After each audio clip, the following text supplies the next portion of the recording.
Economic sanctions are penalties levied against a country, its officials or private citizens, either as punishment or in an effort to provide disincentives for the targeted policies and actions. Sanctions provide a policy tool short of military force for punishing or forestalling objectionable actions and are applicable beyond the sanctioning country's border and can be costly to their targets amid increased global trade and economic interdependence. Economic sanctions can also be a blunt and ineffective policy tool, imposing insufficient costs on the targeted governments and disproportionate ones on their most vulnerable populations. A trade embargo is a broad ban on trading within a country, though it can sometimes include exceptions for the supply of food and medicine on humanitarian grounds, and Cuba, Iran, and North Korea have long been subject to USA trade embargoes.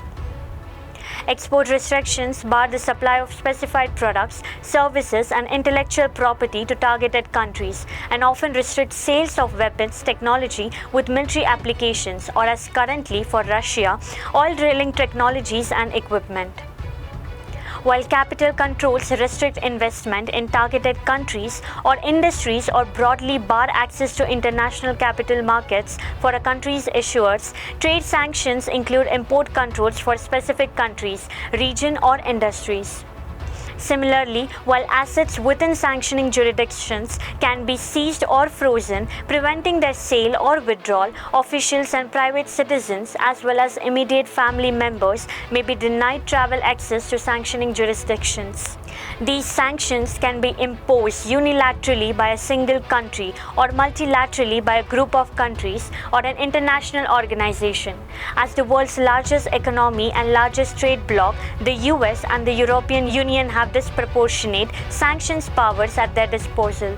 The US and the European Union also impose sanctions against Russian officials, family members, industries, and companies following Russia's annexation of Crimea in 2014 and again in 2022 when Russia launched a war over Ukraine. While economic sanctions against the apartheid era, South Africa were often credited as a contributing factor in the peaceful transition to majority rule there. Sanctions against Saddam Hussein's Iraq, on the other hand, failed to end his rule and were called by some a humanitarian disaster.